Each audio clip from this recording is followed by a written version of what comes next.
So welcome. I'm going to share my screen. And hopefully this is going to be just perfect in terms of technology. Can you all see my screen in my beautiful PowerPoint? Excellent. Okay, so welcome to the first installment of the Keep the Muscles Moving series, Chatham MFA, fall 2021. This one is called Putting Your Work into the World, and it is all about getting your work ready for publication in literary journals. So what I thought I would do is just kind of move through the process and point out some things that I think are important that I've learned over the years of a lot of submitting and a lot of, learning all the nuances of this process. And some of you may have this information, but hopefully we'll touch on stuff that you haven't potentially thought about. And if you have questions, we will definitely come around to that. And I do have two places where I thought we could do a little bit of writing, one sort of in the middle very quickly, and then at the end, I'm hoping we can spend some time actually submitting something together. So without further ado, I have a bulldog who's growling outside of my door, so hopefully you won't hear that, but he's loud. Okay. All right, here we go. All right, so the first question is, why would you want to do this? Why do we want to submit our work to literary journals? And I think there are a lot of reasons, personal reasons. These are just a couple of them that I identified. And the first one is to reach readers, because why are we writing if we're not trying to find an audience? Really, that dog is very loud. And also to feel part of a literary conversation. A term that I use a lot, my students know this, is literary citizenship. And that really just means being an active participant in the literary landscape. That means literary journals, it means conferences, it means, showing up to readings and events like this, even if you're one of only 4 people, you're all very good literary citizens tonight. It's important. And so putting your work into literary journals is definitely a part of entering that conversation.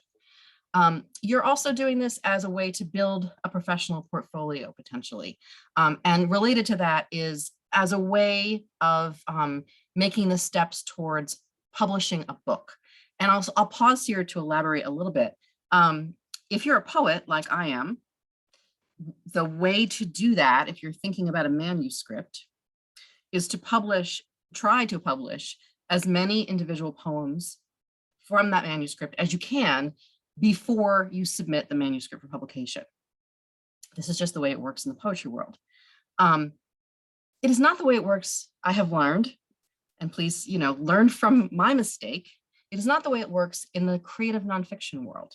So if you're an essayist and you're looking to publish a collection, it's actually almost the opposite. You want to publish very selectively, maybe only 2 or 3 of your essays from that collection should appear before you approach either university press, potentially with a book proposal or an agent, or even just a small press who takes manuscripts over the transom. So it's different. And I did not know that they weren't the same until I messed up. I blundered this one. So I've learned, and hopefully you won't have to make that same mistake as I do. For fiction, I'm going to guess that fiction is closer to poetry, where you're okay to publish stories before a short story collection.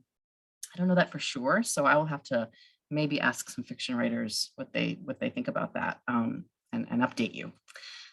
Anyway, so the last thing I want to mention is just to feel the satisfaction of seeing something that you worked so hard on come to fruition. Because I don't know about for you, but for me, seeing the poem or the essay on the page, like whether it's an actual printed page, which is really a special feeling, or even on a beautifully rendered screen of a journal you admire that you can then share out to your friends and your family, or not your family, depending on what you're writing, is really, really satisfying. And it's like there's nothing better, I think, as a writer. But so when do you do this? There are some things you need to do ahead of time. First, you need to obviously get your piece into the best condition that it can be in. So that means crafting it carefully the first time around, and then revising it and revising it and revising it until you are fairly sure it is at the place where you would be, you would feel proud if it appeared in the pages of a literary journal. At that point, I would then turn around and ask for some feedback. If you're in an MFA program, you have that feedback built in, obviously, with your professors and your workshops and your classmates. But if you're outside of an MFA program, hopefully you have someone, a trusted reader, or a workshop group that you spend time with. Get somebody else's eyeballs on your piece, because that's invaluable, and sometimes they can catch things that you cannot because you're so close to it. So after you've done those two things, one more thing to do is to identify the appropriate venues for your work. And by that, I mean being discerning and finding the journals that publish work that you admire, work that you aspire to, work that you feel has some kind of connection to the kind of things that you do or that you want to do, right? Instead of taking this approach to just spam the universe with your poems, always, be thoughtful and intentional about everything throughout this process. That means reading deeply and widely in the literary journal world. And it's never been easier than it is now to do that because of the internet. And you could spend, 24 hours a day, 7 days a week reading literary journals online. There is no end to them. That doesn't mean you should, because of course they are varying, degrees of excellence, and some of them are niche, some of them are just not going to be a space for you, and so it's really important for you to know that. I'll give you a little anecdote. I've edited the Fourth River for a long time. I used to edit Barrel House, which is a journal of pop culture. So I had a pop culture journal on one hand and I had a nature journal on the other hand. And I can't tell you how many times I would get pieces for one or the other that clearly demonstrated that the writer had no idea that they were supposed to be sending a particular kind of writing to that journal. You don't want to waste your time, and you don't want to waste the editor's time. That's just not a cool thing to do. So make sure that you know where that work is going. You have an idea for its trajectory. Okay, I figured we should probably talk about money, because this is a kind of a sticky, uncomfortable subject, but I don't think it should be. I think we should be really transparent about it. And so the question is, should I pay to submit my work? And that sounds like, why should I pay a journal to read my work and publish it? And you should just know right up front that most literary journals these days charge what is known as either a reading fee or a submission fee. They call it different things. And it's somewhere around $3 to $5 per submission. If it's more than that, run. I would not spend any more than $5 on a submission for an individual story / essay / packet of poems. There are some bad actors out there who are charging much more for just the simple act of reading and considering for a journal. But typically it's around that range. And if you ask an editor or a journal what they're doing with that money, they're telling you that they're using it to keep their journal afloat. They're using it to pay their administrative costs. They're using it to pay their authors. They're taking a percentage of the money that you bring in to then turn around and pay it back to their authors, potentially. I personally don't have a problem with this practice. I try to think of it as a donation, donating, a little bit of money to a journal that I admire and that I want to support. But you may feel differently, and that is 100% okay. I'm recalling right now the very first Fourth River practicum I taught that Joe Bishotti was in with another one of our alums, a friend of his, Rachel Levitt, who was absolutely against, like morally opposed to everything around the idea that a writer should have to pay money to have their work seen in a literary journal. And Rachel's not alone. There are lots of people who feel this way, and it is okay to feel that way. And there are resources for you, for those of you who feel that way, where you can find journals that don't have submission fees. And we'll talk about that in a minute. So then the question on the flip side is, am I going to get paid? If the journal accepts me, and what can I expect in terms of compensation? And I'll say that this is changing a little bit because there's been a lot of conversation around this question in the literary journal world of late. But still in all, most journals will pay you in copies of the journal. So maybe you get 2 copies of the issue that you're in, if it's a print journal. If it's an online journal, probably not. since it's free, what are they, giving you? They're going to give you the free link. It's free for everybody. Some places are trying to do better by their authors by offering a very small honorarium, maybe, $15 or $20, something like that. But you can pretty much expect that it's not going to be a big haul, with the exception of some very high tier, high profile places.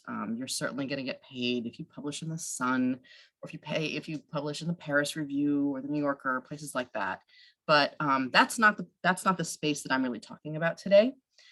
You're also going to get paid if the work that you're doing is more journalistic, if you're writing and trying to publish pieces in places like the Huffington Post or the Washington Post, where you're pitching an article or an idea, a story to an editor. Those places pay like, 4 cents a word or something, or 2 cents a word. Or if you're really, really famous, like some writers I just recently heard of, which I won't say their names because that's gossipy, $4 a word. $4 a word. Yeah, that's a lot.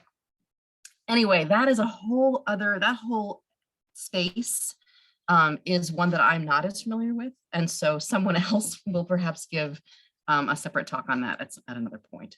But what I want you all to think about carefully is how you feel about the money stuff. Because if you are going to be a working writer, there's no way to avoid it. You need to think about it, really think about it, kind of get yourself a philosophy around it to see how you feel. Not to say that can't change, because like, for instance, I said a minute ago that I don't personally have a problem paying submission fees. Part of that is because at this point in my career, in my life, I can better afford them than I could have when I was a graduate student. Just absolutely plain speech right there. That's just the truth. I might feel differently in 5 years if my circumstances change. I don't know, but right now I'm okay with it. So think about how you feel about it.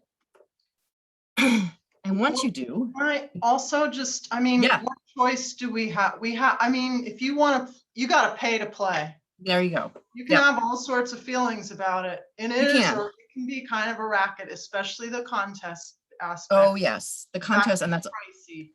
But completely. If you want to have an academic career or be a part of the community you're going to suck it up and pay your $3. You are. And so assuming that you feel that the way that Dr. McNair and I do, there you go. Great. I don't mind paying the submission fee. Then what I strongly suggest is to set a budget for yourself, whether it's a yearly budget, I'm not going above this amount for across the whole 12 months, or it's a monthly budget where you can say, I'm okay spending $15 a month on my journal submissions. Whatever it is, just make it and stick to it. And you can feel, I think that is a way to sort of own that professional side of the writing self, where you say, I'm making an investment into my career, into my profile, my platform, however you want to think about it. However, if you are our friend Rachel from Practicum and you say, no way, there are resources that you can use to find fee-free and paying markets. Sometimes both at the same time. And I've linked right here to some place called Trish Hopkinson is a literary citizen. She's just a writer out in the world who has maintained this website, this blog for many years, where she keeps sort of an aggregate of all sorts of journals who are doing all sorts of things. And one of her most popular lists is the no fee market list. So I'm not going to go there here because I'll let you do that on your own, but that is a place where you can go. And if you feel strongly about that, or if you just, plain old broke one month and you still want to submit, you can go there. Okay. So let's pivot to some terms that you may or may not have seen or heard of, but you should know before you dip your toes in the water. One of the most, the ones that we talk about the most is simultaneous submissions, or sim subs. And this just means that you have a story or an essay or packet of poems that you are sending out to, so it's the same packet of poems to different journals at the same time. Okay. This used to be an absolute no-no in the literary journal world back before the internet. And yes, I do remember when we were still sending things in through snail mail with self-addressed stamped envelopes, which is a term that I would have put on this 15 years ago, but we don't need to do that anymore. it's now standard practice. And I think most journals accept it. They like to be notified in your cover letter that this is a simultaneous submission, but honestly, I think we all just assume they're sim subs at this point, speaking as from my editorial self. But you have to, you're basically saying, I'm promising that if this piece gets accepted by some other journal before you pick it up, I will let you know and take it out of consideration. So I withdraw it from consideration, which is the next term here. So that is really a courtesy. It's both a courtesy for the journal because you know, if you've ever seen the back end of a submittable queue for Fourth River, if you were reading Fourth River or any other journal, you know how many submissions come in. So, you know, if you can decrease that reading queue for someone, that's a courtesy. And it's also a way for you to make sure that you are keeping track of your submissions. I do want to say, and I didn't mention this, I didn't put this into the slide, but there are some journals who are still insisting on no simultaneous submissions, where they will say, we will not consider your work unless we are the only ones who are reading it at a given time. I don't know what to say about those folks. They are few and far between now, thank goodness. I don't, you know, The Sun is one of them, for instance. The Sun is one of the, you know, the best places to publish an essay that you can think of. They take almost a year to respond, almost a year, sometimes more than a year. And I don't feel like that's super fair to say, I'm going to hang this one essay up for an entire year with this place, even though the payoff at the end, if you were to get a piece in The Sun, it's, you know, that's a real coup.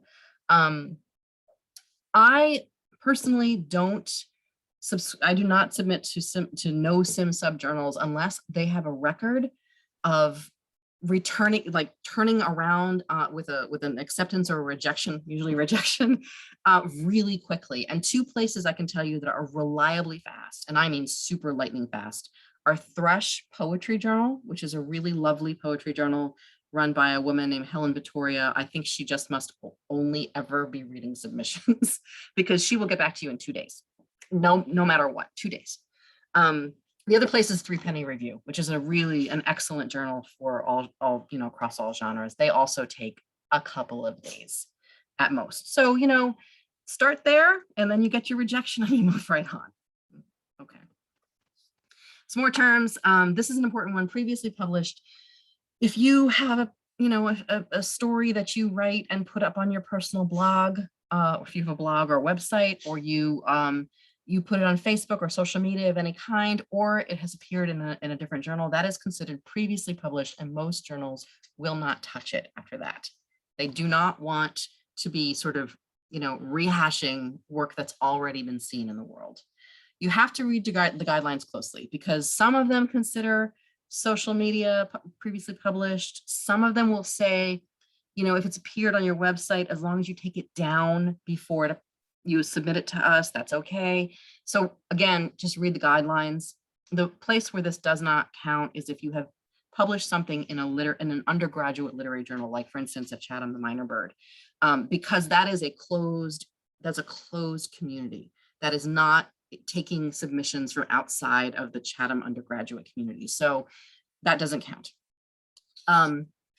Multiple submissions is where you have, you really want to submit to the Adroit Literary Journal, and you've got both a packet of poems and an essay, and you want to send them both. That's a multiple submission. That means 2 or more submissions to the same journal in the same reading period. Lots of journals don't like this either, because again, going back to how much they have to read. But if you do find one that accepts it, just know that you are probably going to be submitting them separately and paying that fee a second time or third time or whatever. It always surprises me at the Fourth River when I see this happen. It doesn't happen often because I think we have a no multiple sub rule, but not everybody pays attention to the rules all the time. Okay. What about my rights? Most literary journals acquire something that's called First North American Serial Rights or First North American Rights, sounds something like that. This to your work when you publish with them. This is not something to worry about. It is standard. What it means is that they will take your work They will publish it in their journal. And the minute it is published, the rights revert back to you. So they don't own your piece, okay? What it means is that you then are able to take your piece and republish it, say in a full collection of poems or a short story collection, with the understanding that you will include their publication and the date of the publication in your acknowledgements when that happens, okay? So this isn't something to worry about. I know some writers really do, they have concerns about, and understandably, I mean, this is something you've worked really hard on, but most journals, I mean, there's really very little theft happening out there. You don't need to put the copyright symbol on your work. The fact that you are writing it and putting it down on paper, it is already copyrighted. Is that the word? You don't have to worry about that. Okay. Writer's bio. When you submit your work, you're going to be asked for a bio, a short bio, usually 50 words at most, that just lets the editors and your eventual readers know something about who you are. These should be written in third person, and I cannot stress this enough. They should be written in third person because, first of all, it's more sort of professional sounding. Second of all, let's imagine that you send your submission with your third person bio in the submission and they accept you. Eventually, the managing editor or whoever's laying out the journal is going to need your bio for the back of the journal. And it's going to be so helpful for them to be able to just take that third person bio and stick it right there instead of having to go through the labor of recasting it, either asking you to, or more than likely them going through and recasting everything in first person. It's just a pain in the butt. So third person bio, this is where you include where you work, where you live, any previous publications that you have, select publications. This is not where you're going to list a million things, not a resume or CV. And sometimes, but tread lightly, personal information. Not, again, think about this. This is your professional face. You want to make sure that, again, you're not going to be embarrassed by what people are reading about you. I have some examples in a minute I'll show you. So I would be err on the side of always being more professional than less. And don't panic. If you don't have prior publications, you don't need any, and you don't need to try to fluff things up in your bio. That's not editors don't care about that. So here are some examples. I used myself as an example. The first one is the most sort of formal and the most comprehensive. And you can see them. It just talks about where I teach and what I've written, my book titles are here. I've given a couple of journals that I've been published in, and where I live with my family. And the second one is a little less, specific. And it mentions some awards that I may have won, which I didn't really win because those aren't really real awards, but you could include awards. And in this one, I include my website. You can do that if you wish. You can include your social media handles if you wish. If you wish for writers to be able to reach out to you. And sometimes that's really nice. Sometimes writers really read something and they say, I really would like to tell the writer. I mean, it's readers like that. Readers will want to tell the writer, I loved your piece, which, by the way, you should do. If you read something in a journal, you should reach out and tell the writer. I would never, ever put your email address or any other kind of information like that in a bio unless you're opening yourself up to not great things that way. And then the final example of mine is if I were a brand new writer, I write poems and essays from Pittsburgh. And then this is about as personal as I will get in a professional bio, in my home, which I share with 2 teenagers, 2 dogs, 2 rats, a bird, a lizard, and a philosopher. That is who I live with. This is her first publication. That's a controversial thing. Some writers feel like, oh, I don't want anybody to know that I'm brand new to this. But as an editor, I can tell you, and maybe Dr. McNair can respond to this too, it is thrilling to have a piece of writing from a brand new writer for whom this is the first time they are seeing their work in print or on a screen. It is exciting, and we want to celebrate that. So you should not feel embarrassed by that. There is absolutely no shame. Everybody has to start someplace. Okay. So here's where I thought we could take a minute. And if you don't already have a 50-word bio, you can write one right now. So I'm going to set my timer for 5 minutes or 2 minutes. It shouldn't take that long, right? Let's split the difference at 3 minutes. And everybody here should write a 50-word bio that they can use maybe at the end of this session when we try to send stuff out. Okay, go.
Okay, just about there. All right, so now you have a 50-word bio, or you have something that's approaching a 50-word bio. Here is a tip that I highly recommend, especially if you have a website already, and if you don't, you should have one as a writer, and that's, again, another presentation for another day. Even if you don't have a website, find a file on your computer, on your desktop, where you will put this 50-word third-person bio that you can find it every time you need it. The website, putting it on your website is very nice because you know where to find it, right? Editors know where to find it. People who potentially want to invite you to do things at their campus know where to find it. So this is a little bit, again, this is a different presentation, but if you have a website, you'll often notice that a writer will have both the formal third-person bio someplace that's sort of just extractable, and also like a longer, more personal narrative bio. Those are things that you often find on websites. So I only figured out, oh, I should put my bio on my website so I can find it and just cut and paste it into my submissions each time. Just making it easy.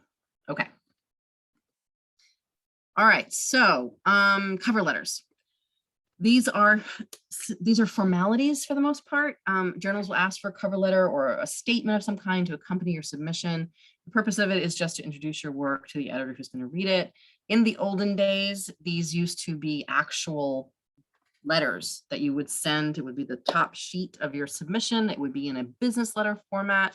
I would have a lot to say about that business letter format, but the truth is, because most of our submissions are electronic now, mostly we don't use that. We use a text box on Submittable.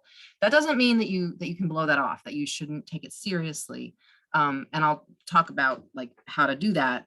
But you shouldn't panic about it. It's mostly just a brief statement that, again, says who you are, is addressed importantly to the correct editor, whenever possible. So I'm a stickler about this because I'm old, but I'm right about that. If you can't find the name of the editor for your journal, which you really probably can, but if you can't, really can't, Dear Fiction Editor, or Dear simply Barrel House Magazine or Fourth River Journal. Not To Whom It May Concern. I didn't put this one down, but never Dear Sirs. Oh my goodness. Not Dear Mrs. Squillante or Yo. And one of my favorites to use as an example from the Fourth, this is true from the Fourth River, Dear Irrelevant Female Editorial Staff. Don't do that. Don't do that. You wouldn't do that. Okay, so it has a greeting that shows some respect. Include the titles of your pieces. Yes, I do this even on Submittable when it's already baked into the platform. But again, I'm old and it's a habit, and I just think it's the right way to do it. If you are a reader of that journal, and you should be, if you are submitting to that journal, you should at least have, as we said before, perused an issue or two.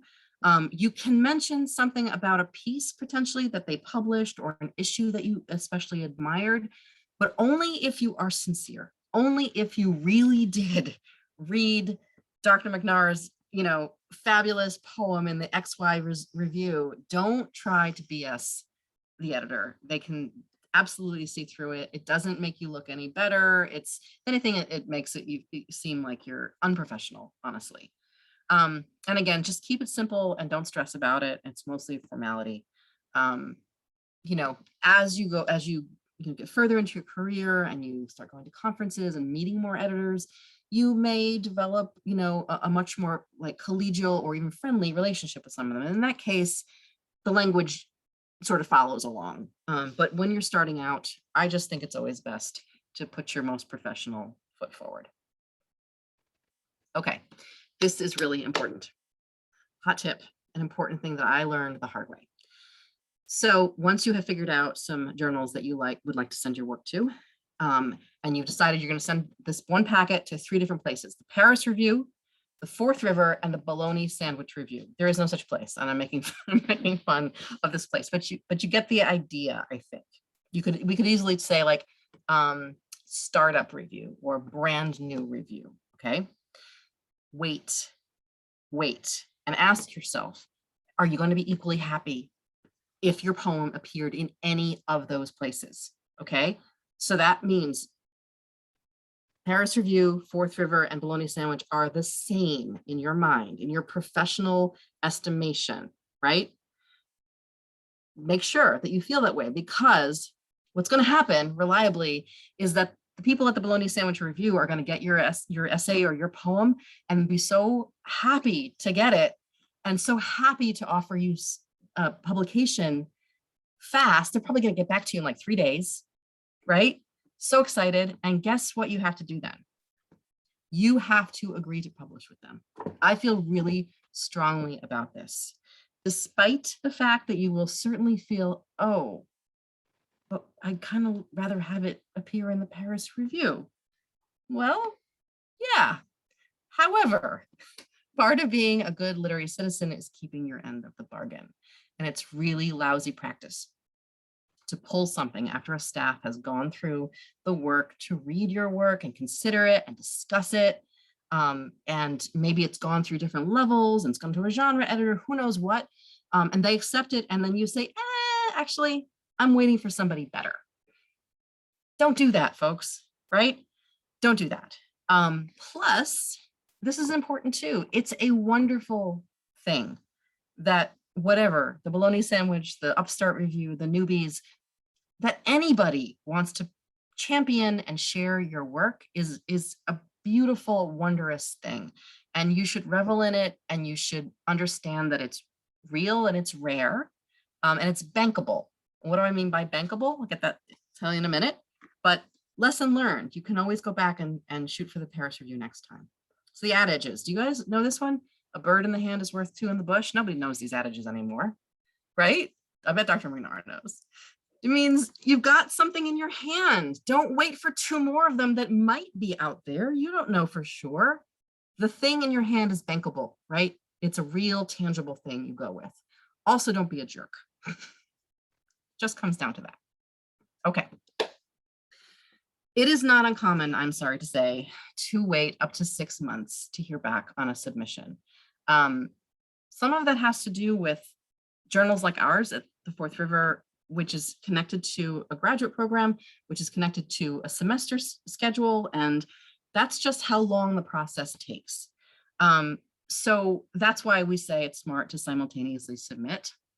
If it's been about 6 months and you haven't heard anything at that point, it's okay to it's appropriate to politely query the journal and ask for a status update on your submission.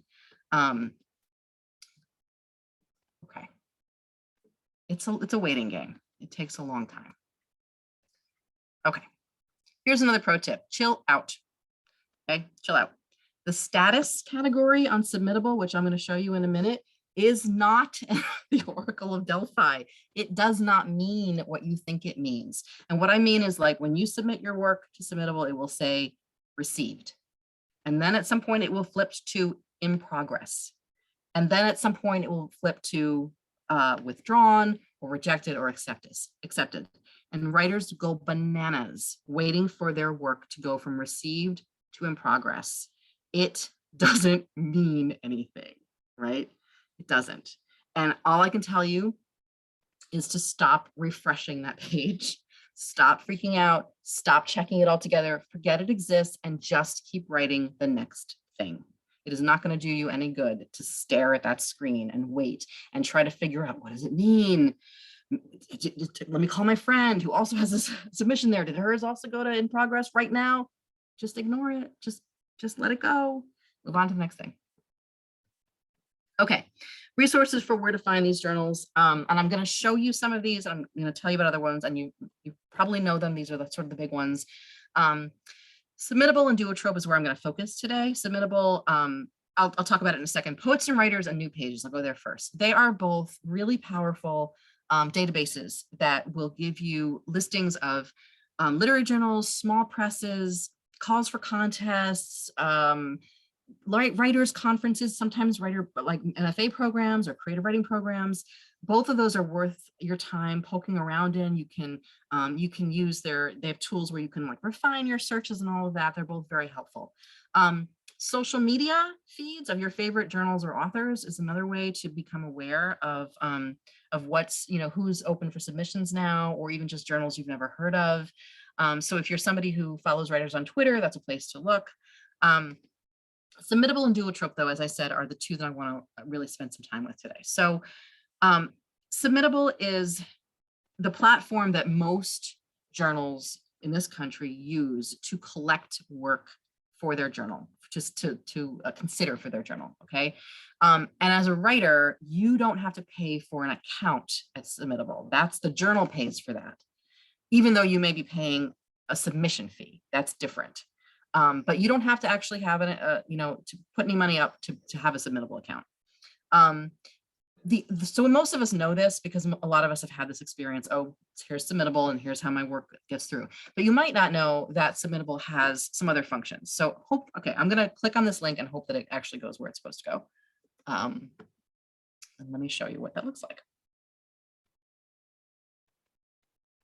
Do you all see my Submittable screen, my sign-in screen? Oh, good. Okay, so let me sign in. Whoop, I can spell my name right. That would be good.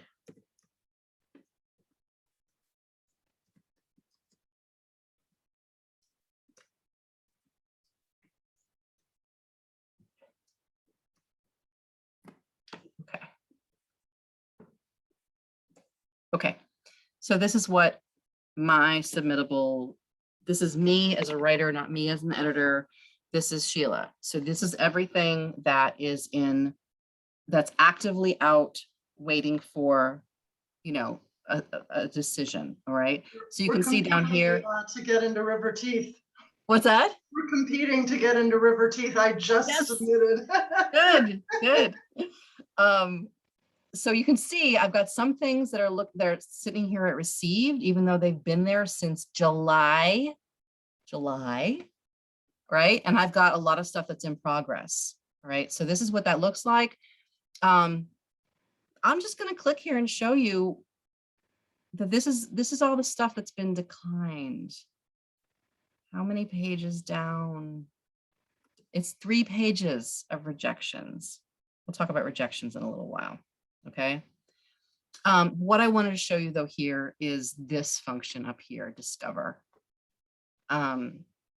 Discover opportunities. So this is a kind of newish, like they've had this for a few years, but you can again search for various, you want to look up, Flash, and you can do all sorts of stuff over here with tags and find out who's looking for Flash and when the deadlines are and all of that.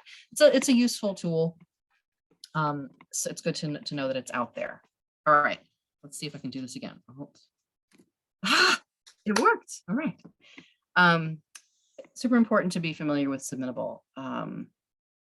There are some journals out there that don't, that do use a Submittable or an electronic submission form that are not Submittable. They're typically they're really clunky. Like Agni has one, and Missouri Review is still using this really clunky old system that don't talk to each other. So they're like, they're just for that journal. I figure those will all probably eventually fade away, but for now, sometimes you'll encounter that, so don't be surprised. And some places are small enough, like Thrush, even though it's a very good journal and very difficult to get into, she still takes submissions through Gmail, just her Gmail address. So, okay. Duotrope, if you've heard me talk about Duotrope before, that you know how much I love this place. Even though you can't see it here. It's a search engine for journals, presses, contests, and now even literary agents. But it's also, and this is what I love about it, a super useful tool for tracking your submissions. It does cost money. It's $5 a month for a Duotrope submission. I think it is like the best $5 I spend on myself a month. And I will keep doing that for as long as I can. So hopefully this is going to take us to Duotrope. It does. Okay, great. So this is my my dashboard at this place. I'm not going to be able to show you everything, but I'll show you some of my the most important things, I think. So if I come down here to my submission tracker and I click here, this is what it looks like. I can scroll down just like in Submittable. This will show you all the things that are out right now, waiting to be decided on. It'll tell you where they are, when I sent them, the status, or when it turns orange, that's the platform telling you that you can probably query at this point because it's been past the average number of days that submissions are usually out. Duotrope is all based, statistics are all based on user input. So it's super helpful to know that I can expect maybe the Adroit Journal to get back to me in 34 days. It's been my piece has been there for 89 days, and the average is 122. So round about 34, in about a month, I should hear back from Adroit. It's probably going to be a rejection. It's okay. All right. When I want to, so it's important to know, Duotrope and Submittable do not talk to each other. They are not part of the same system.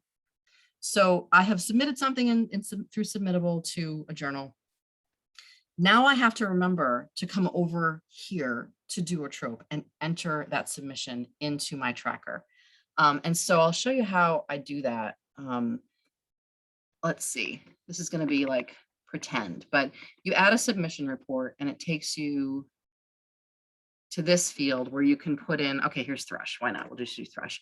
You can type in the name of the journal and it should bring you up the options, and then, okay.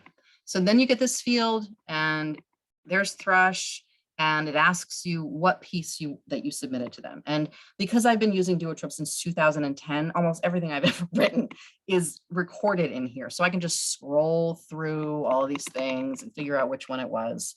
Maybe it's this one. And then the date. I'm not going to walk all the way through this because it'll create an entry I don't want. But you have the date that it's sent. Then you have a place for the date received, your response on, that comes later. Submission status, you put this in, it'll be pending a response until you hear anything. You can write notes down here, if it was for a particular contest, or if it was a solicitation, if an editor reached out and said, hey, send us something, it also has a place where you can record if you paid anything for it. And then you just click report and it goes right into your database.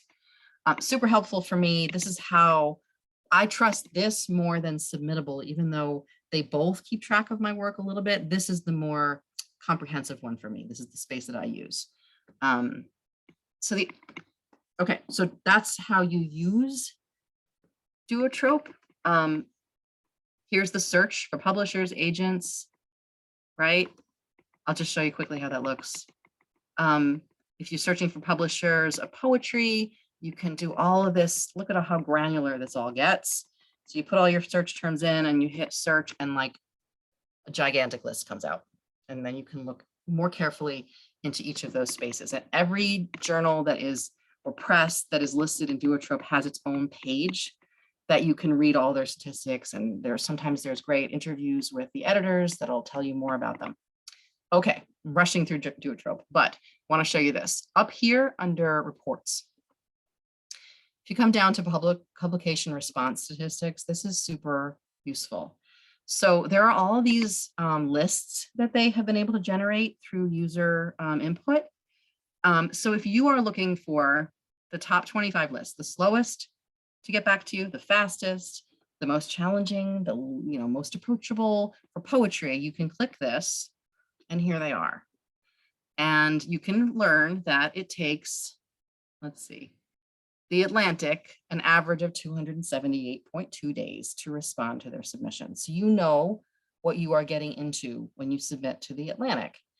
Maybe you do not want to wait that long. So you're like, no, I really want quick turnaround. And you come over here to the fastest and see who is really fast. There's Thrush, see, 1.2 days. Three Penny, right there, 1.9. Those are the fastest. The challenging, these are the folks who have the lowest percentage of acceptances recorded. And you can, these are the highest tier journals, typically. The ones that you see represented in Best American Essays and Best American Poetry and places like that. The approachable, these folks have the highest percentage of acceptances. A lot of times they are brand new journals trying to break in. This doesn't mean they're bad journals. It just means that they are, doing a different kind of thing. They also have a list for, let's see where it is. There's one for like the most challenging. Oh, the extremely challenging. How about this? We'll get this list. And typically this means that no one has been accepted to this place, according to user input on Duotrope. So I use these reports all the time. They're super helpful for me to figure out, where I want to go next. Does anybody have any questions about Duotrope? It's a lot. And again, I don't know how to use the whole thing, but for me, the $5 a month is worth what I do actually use. Okay. It requires you to maintain it. It's not going to aggregate it automatically the way Exactly it does. Okay. Right. So Submittable will do it automatically. So that's really the nice thing about Submittable. But there are journals that you don't submit through Submittable. So there's always going to be like a pocket of something that you have to pay attention to as a writer.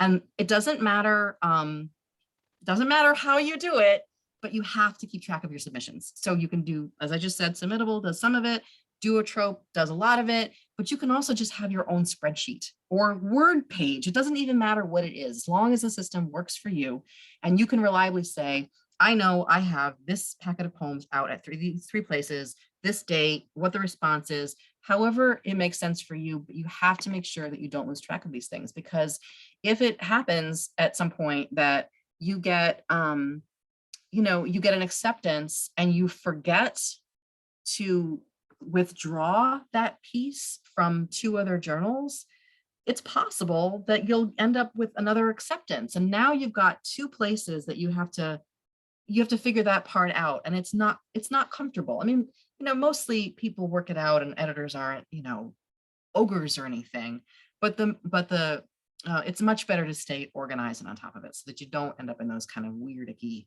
uncomfortable spaces. Okay. What if you get rejected? You're going to. Hello, that's what's going to happen to you. It's the bread and butter. It's just what happens. You saw my scrolling list of rejections. It's just part of what it is. I had, again, I'm old, so when I started doing this, it was paper, and my professor who taught me how to do all of this would say to me, have the next submission, like the packet ready to go, so that when you get the rejection, and they used to return your work with you, like the paperwork, you just take it out of that envelope and stick it in the next one, and off it goes. Don't even think about it. And I call that building up the callus, like building a callus so that, it hurts less and less the more that you do it. Or maybe it's not even a matter of hurt. It's just, you get, inured to it. It's just a mechanism, right? Does that mean it's never going to hurt? Oh, no, it's definitely going to sting once in a while, but it's just part and parcel of what we do as writers. And just, if one journal rejects your story, you try another. If a bunch of journals, if you have a string of journals and they're all saying no, that's time to pull that submission back in, look at it more carefully, maybe get another set of eyes on it, or revise it again, because there might be something there that you want to address, right? Important to remember that rejection of a piece is not rejection of the self, right? Rejection, you can't take it personally because it can mean many things. Yes, it can mean your piece isn't ready. We just talked about that. But it can also mean things like, we already have an essay about, polar bears in this instance, for this particular issue. Or we don't have room for all of the work that we received, even though yours was really good. Or the voice and tone weren't a good fit for this particular issue, which is about humor, and your piece was about death or something, right? We don't publish haiku. Read the guidelines, right? Your poem could be wonderful, but if you're submitting it to a journal that only publishes haiku, they're going to reject you. Same way in the opposite. So not personal. Just take that completely out of your mind, and think about this weird thing that we think of as the positive rejection. Only writers, I think, understand this. Sometimes also called the tiered rejection, in terms of like tiers of, you were closer to acceptance than you were maybe over here. The point I want to make here is one that I think gets lost a lot. If an editor tells you, an editor who does not have time to read the submissions that are in her queue in the first place, if she turns around and says, you know what, it's not right for us right now, but I really enjoyed your work, send us more. She is not kidding. Take her at her word and turn around and send more work. And I'm speaking specifically to those of us who have, female bodies and female identified people, because there are literally statistics that say that when editors say this to men, they go back to their computer and they turn out another submission, and it's off within a day. And those of us who look more like me are like dithering and wondering, and I don't have anything, and that's not good enough, and it takes forever, and if it ever happens at all. So truly, if somebody says to you, I really liked your work, send more, do it. Even if it's 6 months later, a year later.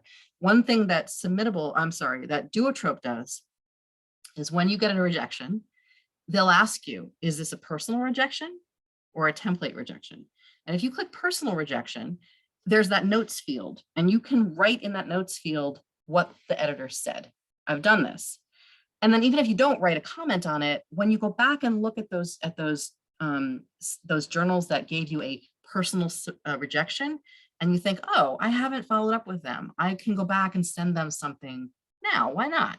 And then you send your next submission and say, hey, thanks so much for the kind words on my previous submission. Thank you for inviting me to submit again. It's totally fine to use that kind of language in a submission at that point with an in an editorial relationship.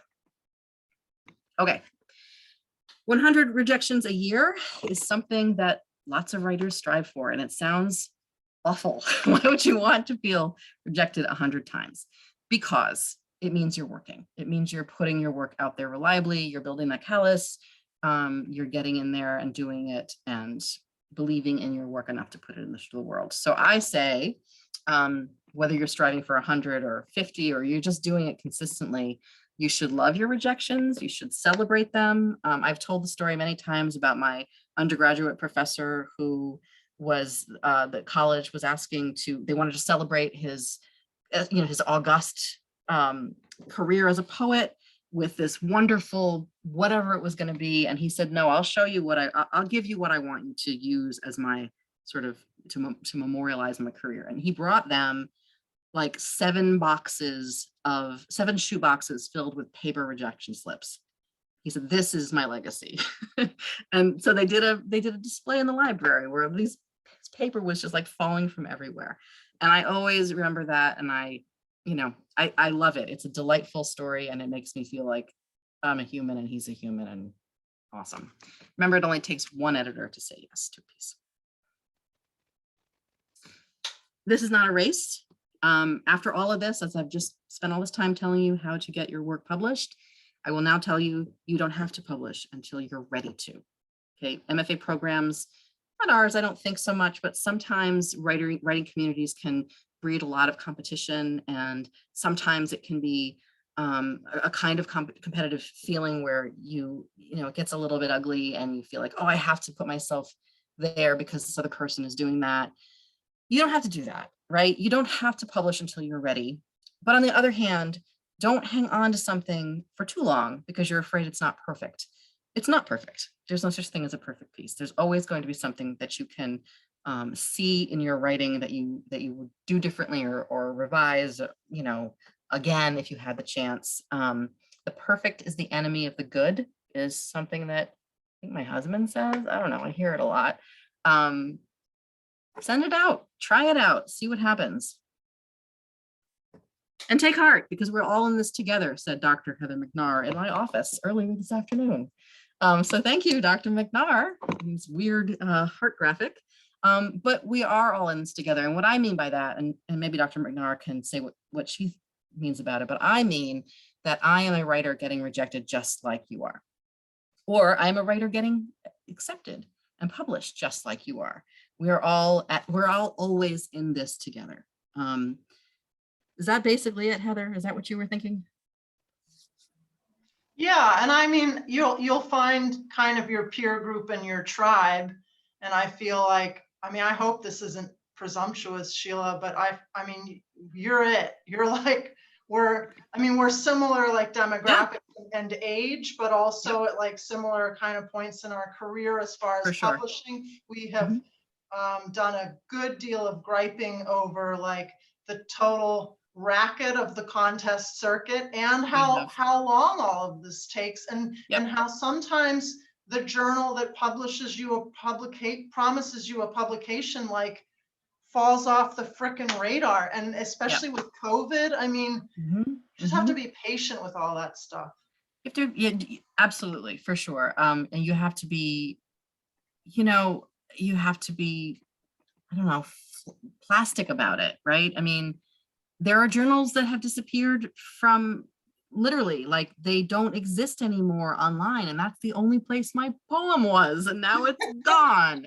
And weirdly, the poetry world will say to you, well, you can't republish that because it's already been published, even though nobody can find it ever again. So there's all these weird, quirks and things you have to deal with.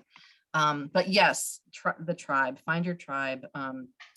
Heather and I have definitely griped, and I'll do a thing about book publications and maybe contests another time, because it's a whole other kettle of fish, totally.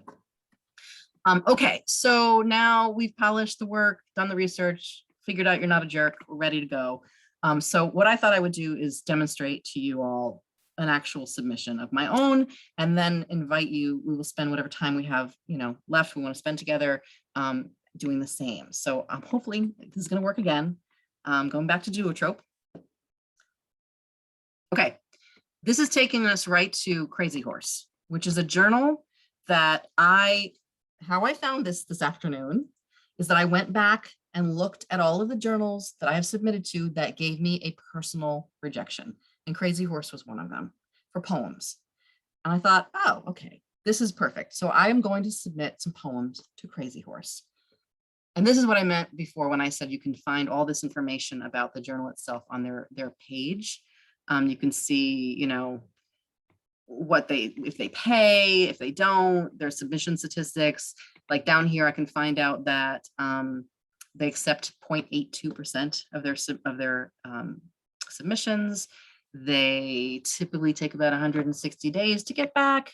And then if you scroll all the way down, it'll get, oh, this is nice too. This is a nice work submitted here was also submitted to, here's a bunch of other journals that are probably in the same kind of the tiers. Like, remember when I talked about making sure you'd be happy with your piece at each of these 3 journals?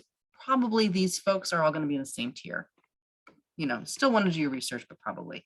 And then down at the very bottom, these are the pieces that I have submitted before to them that they have rejected, but invited me back, you know, to submit again. So that's what I'm going to do right now.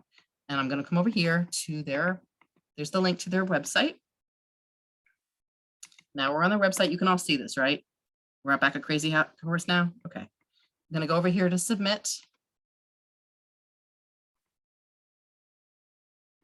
And now I'm in submittable. I'm in their submittable, which will have information here. You can see that these categories are open. It tells me that I have until December 31st. Tells me I'm going to pay $3. Okay. Here are the guidelines if I want to have more information. These are really, really brief guidelines. They're reflecting they want work that reflects the multiple poetries of the 21st century. Great, I'm one of those. So I'm going to hit submit. And it's going to see, it's already populating. This is my address. Don't show up at my house. This is all me. It's already in there because I have a submittable account. Save address and continue. Ah, my titles. Okay. What are my titles again? So I prepared a submission for them. And where is it? I actually have to bring it up. Hold on. Hold on. Sorry. It was going so well. All right, hold on. Where is it? All right, I've lost myself. What do you all see on the screen right now? PowerPoint. You see the PowerPoint. Okay, I guess I lost Trope. Okay, hold on. Sorry about this. Back to Crazy Horse.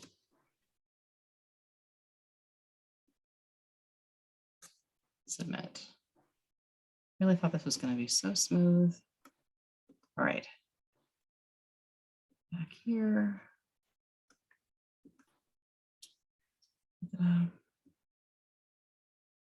All right. I'm going to attach my file first because that's going to help me remember what the titles are. So choose my file and this is going to work.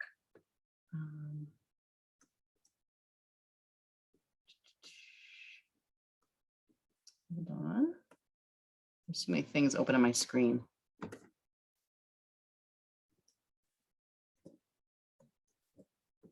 There it is. Hello, where are you? Did that work? Okay, I just thought, okay. I no longer see the Crazy Horse page. Do you? The poem is up on the screen. The poem is up, but that's not what I want. This might not work. I'm going to stop the share for a second. Okay, that may not work. That's okay. That's okay. Oh, look, your cat's here. Fourth River would publish that poem. I can speak as the former the editor for like 15 years. Thank you, but I can't do that. This is actually you really had good. me at Canada geese. The fact that you got it right, first of all, they're Canada geese, not Canadian geese, things like that. Thank you. Thank you. But this is a good thing to point out that none of us here, unless you have been away from the program, maybe Karen, for more than 2 years, can submit to the Fourth River. I can never because, you know, and neither can Dr. McNaughton. But okay, so that's not going to work. I am not going to be able to walk you through that. But that's the end. So first of all, do you have any questions? Anything you want to talk about that I missed? What do you think? Well, I just want to chime in that I really appreciate your presentation. It brings me back to 2021. I mean, it's like I've been away from the program for more than 10 years now. And it's completely so technologically loaded, because I'm still back into putting into an envelope and mail it, and have a self-addressed envelope, that age. Yeah. So yeah, I remember those days too. So I'm so glad that I, get back into the community and see all of you. I'm just really, thank you very much. Oh my gosh, Penn State person, Rachel, hi. Sorry, was not expecting that. Thank you, Karen. Yeah, I'm glad that you found it useful. I think it is a lot to navigate, especially if you're somebody who's not super comfortable with technology, and I am pretty comfortable with it, but sometimes it's even still, like, for instance, I couldn't get the thing to work tonight. That's okay. Anyway, well, do we all want to spend a few minutes and send something out to a journal and then come back and talk about it? Do you all have something you want to submit? I submitted 2 things during this presentation and was completely riveted to the presentation, which that is a hard balance. Where did you submit? Where did you submit? What? Teeth, actually, right before I even saw it on your, I've gotten good but frustrating feedback on a long essay from Gettysburg Review, and they want like a 3rd revision, and I'm just like, okay, like I'm looking elsewhere, but I'll get there. I'll do it probably. But and then some poems to 32 poems. I've been knocking on their doors for years. Yeah, they're a great yeah, they're great. I also would love to knock on their door and get in. Yeah, great, awesome. That's awesome. Anybody else or if you don't want to submit tonight, do you have an idea of where you might submit in the future? Victoria? I saw you go, eh. Yeah, I don't know if I trust anything to send it tonight.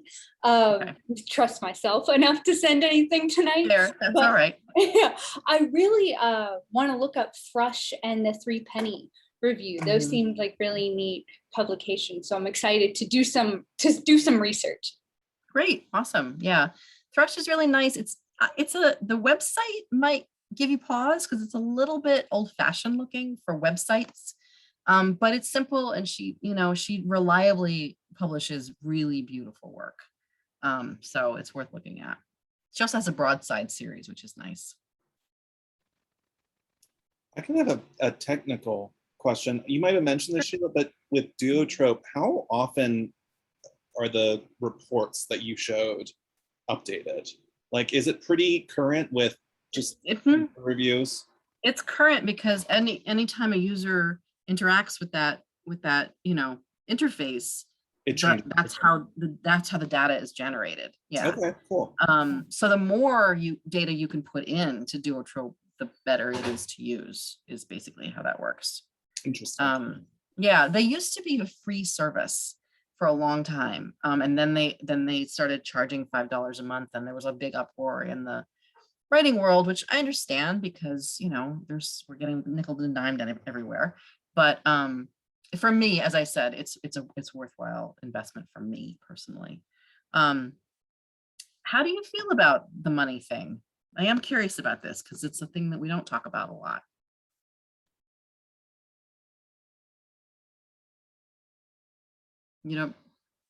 Not sure, don't care. I've run across a couple that have required the 3 or 5, and so far I've been okay with it because of it's getting it out there, and I try not to do that for everyone if I can help it. I like the function on Submittable of the no fee filter. So when there are months that are a little tighter, I use that filter. I go from there. So I like having the variety of fees. Yeah. I can tell you that I remember, and maybe Heather, you do too, the moment when those submission fees started becoming a thing. And I remember Dinty Moore from Brevity talking about this pretty publicly, saying that they instituted the reading fee as a way to staunch the flow of submissions, online submissions, because in the beginning, when all of a sudden we all had this access, they would just be completely barraged by submissions. And at a place like Brevity, because if you don't know Brevity, it's 750 words or less for nonfiction. creative writing teachers, like undergraduate creative writing teachers, often were requiring their students, like they were doing these assignments, like write a brevity piece and then submit it to brevity. So you can imagine that was just like, that could be sort of overwhelming. And at the time, I think they had a very, very small staff. So part of it was, we're going to institute this $3 thing, and that's going to help people pause and decide whether they really want to submit to us or not. I understand that. I do. Some places, I didn't talk about this, but some places like Waxwing Journal, which is another wonderful online journal, they use Submittable, but they have a cap on their submissions. So they open whatever their submission periods are. I don't remember, but like for a month or two at a time, or until they reach 350 submissions, and then they close it. And sometimes they reach that in a day. That's how popular that place is. So you have to kind of be on top of that. For the Fourth River, and I don't know, I'm going to talk about this until you tell me to talk about something else, but submission fees, there's an argument that they create a barrier to entrance that is unethical or could be unethical. And I see that. And so, for the Fourth River, we do charge a reading fee. And that fee goes directly towards the Fourth River practicum class and supporting that class and the managing editor and things like that. So we need to, but at least when I was editor-in-chief, I would try to have like a week during our reading period where it was fee-free at the very beginning for people who really couldn't afford it, that there is still a way for them to get in, and we're still making, some money off of it, but there's a window open or a door. So there, journals do it differently. My friends at Barrel House you should go there and read what they have to say about submission fees. They absolutely do not believe in them. Like it's like the thing that they are in the sand. They will not do it. They also believe in paying their writers, which is fabulous. I wish we could pay our writers too. So it's just, juggling. I don't know. Well, that is all I have. So if you don't want to do like sitting here and submitting together, that is totally okay. But I'm so glad that I could spend some time with you, and I hope it was useful. And I'm sorry the first years weren't here to hear it. Oh, well, you can stop recording anytime, Joe.